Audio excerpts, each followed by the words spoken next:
हमारा जो केंद्रीय नेतृत्व हमें निर्देश देता है उसके हिसाब से हम निर्णय लेते हैं। यदि ये केंद्रीय नेतृत्व हमें निर्देश देता कि आपको पूरी मजबूती से लड़ना है तो हम ईंट से ईंट बजा देते भारतीय जनता पार्टी की। प्रेशर की ये लोग बात एक कर रहे चीज हैं। देखिए, प्रेशर जो भी हो, आप एक चीज समझिए, मोडस ऑपरेंडी है भारतीय जनता पार्टी की। आप महाराष्ट्र में देखिए किस प्रकार से शिवसेना को तोड़ के शिंदे को लाया गया। आप देखिए किस तरीके से राष्ट्रवादी कांग्रेस पार्टी को तोड़कर और देखेंगे अजीत पवार को लाया गया। में जो केजरीवाल बोलते हैं, जो आतिशी बोलती है कि बीजेपी में शामिल होने के लिए कहा जा रहा है, ये वही मोडस है। यदि ये प्रेशर पॉलिटिक्स नहीं दिखती है तो इसका खामियाजा सिर्फ और सिर्फ देश की और इंदौर की जनता तो भुगत ही रही, देश की जनता को भविष्य में भुगतना पड़ेगा।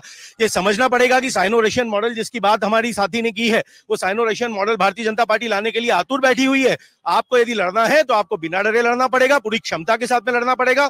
मुझे दुख है कि अक्षय कांति बम जो है थोड़ा सा डर गए इसलिए वो बिफर गए इसलिए वो निकल लिए। कोई बात नहीं, इंदौर की जनता में बहुत दम बाकी है। इंदौर की जनता, आने वाले कई चुनाव होने वाले हैं, भारतीय जनता पार्टी का ये जो कुकृत्य है इसका जवाब इंदौर की जनता पूरी मजबूती के साथ में देने वाली है। और आने वाले समय में आप देखेंगे कि लोकतंत्र की मजबूती को, जैसे अभी लोकतंत्र की कमजोरी की मिसाल के रूप में इंदौर को जाना जा रहा है, लोकतंत्र की मजबूती के रूप में इंदौर को जाना जाएगा। और भारतीय जनता पार्टी को बाहर का दरवाजा दिखाने का काम करने वाली है इंदौर की जनता, आप देखिएगा। और इनकी मोडस ऑपरेंडी को भी इस देश की जनता बौखला गए हैं, इसलिए सब चीजें याद आ रही है मोदी को। तो देखिएगा जनता इस बार नोटा दबाएगी इस बार। जी हाँ, सवाल आपका उचित है। ताई जी ने भी कह दिया है, नोटा ही दबाएगी इंदौर की जनता। ये मेरे या किसी की डबिंग नहीं है, स्वयं यहाँ की 9 बार की जो सांसद है चुनी गई आदरणीय ताई जी के। उनको मत कोट कीजिए, उन्होंने अपना एक्सप्लेनेशन दिया, बार बार कोट कर रहे हैं उन्होंने कहा कि मुझे ऐसे कुछ सवाल आए, लेकिन हाँ, कांग्रेसियों ने तो अपनी जुबान नहीं डाली ना मुंह में। वो खुद ही ताई जी के शब्द थे ये, ना कि मीडिया ने कोई इसमें बढ़ चढ़ के कोई अपना रूप निभाया। ठीक है, अब रहा सवाल, इनको इतना भरोसा था 8 लाख पे, तो बम टिकली जो भी XYZ उसको ले आने की जरूरत नहीं थी। वो तो मेरे को मालूम है दबाव में गया, जनता को भी मालूम है। इसका जवाब जनता पूरी देगी इंदौर की, और इंदौर की जनता नोटा दबा के बिल्कुल भारतीय जनता पार्टी के जो मानते भी ये जीत, वो भी मानो तो सूरत हो या खजुराहो हो या इंदौर हो, इस तरह का कृत्य करके उन्होंने अपनी पार्टी पे लाछन लगा दिया। यही इनके आदरणीय अटल बिहारी वाजपेयी थे, जिन्होंने 2 वोटों के खातिर अपनी सरकार गिरा दी, लेकिन सरकार नहीं बनाई उन्होंने। चाहते तो वो भी तोड़ मरोड़ करते, लेकिन इस बार की भाजपा बहुत बदल गई है। जी, मैं आपके पास आना चाहूंगी। आप पुराने व्यक्ति हैं, यहाँ के इंदौर की राजनीति को समझते हैं। ये इंदौर जो कि गढ़ रहा है 35 सालों से, है ना, उस वहां पर अगर ऐसा कदम उठाना पड़ता है भाजपा को, तो आप कैसे देख रहे हैं, यहाँ की जनता इसे कैसे देख रही है? मैं मैडम पॉलिटिकल कोई भी बात नहीं करूंगा, क्योंकि मैं शहर का बाशिंदा हूँ, शहर की लड़ाई लड़ता हूँ। ये वो शहर है जिसने आजादी 15 अगस्त 47 को नहीं ली, दिसंबर में ली। और ये वही शहर है जो देश का सबसे छोटी उम्र का शहर है और 14वें क्रम पे जनसंख्या में।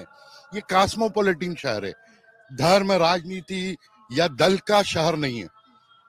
जो भी निर्णय राजनीतिक दलों ने लिया है, राजनीति का मतलब रहता है समाज को दिशा देना, समाज के लिए नए कानून घड़ना। यहाँ उल्टी जो चरित्र हो गया है, वैसे भी इंदौर हर चीज में नंबर 1 रहा है। अब कोई भी वोट डले, 1% डले या 2% डले, 2 से ऊपर देश में अभी तक 2% हटो है। ये 10 से तो ऊपर गया, आज ही गया। और ये हम फिर वापस इंदौर में नंबर 1, ये दूसरी आजादी का एक बुगुल बजाएंगे।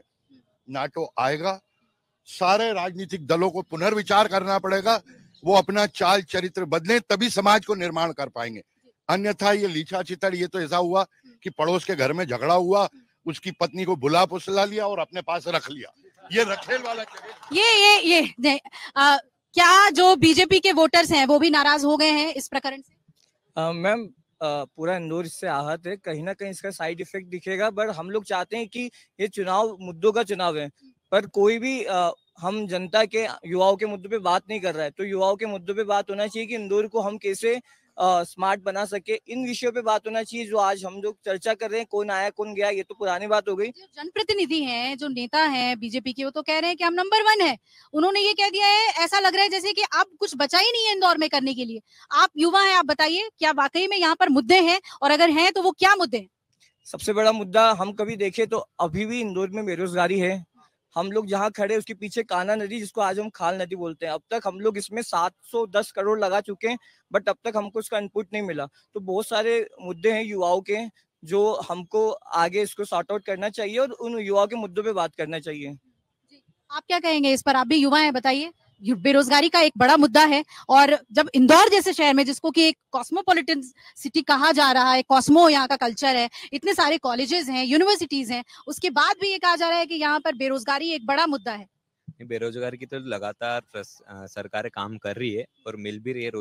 रोजगार के लिए सरकारें भी काम कर रही है और युवा भी बढ़ चढ़ में हिस्सा ले रहे हैं। लेकिन इंदौर एक एजुकेशन हब है, लगातार इंदौर से संभावना अन्य जिलों के विद्यार्थियों को बढ़ती नजर आ रही है। तो संभावना रोजगार का भी बढ़ता जा रहा है, युवाओं का भी बढ़ता जा रहा है। तो दोनों का बैलेंस करने में समय जो लग रहा है उसका बीच का गैप आ रहा है। बाकी सरकार काम कर रही। अगर आप ये वीडियो YouTube पर देख रहे हैं तो हमारे चैनल को सब्सक्राइब करें और बेल आइकन को दबाना ना भूलें। अगर आप Facebook पर ये वीडियो देख रहे हैं तो हमारे पेज को लाइक करें।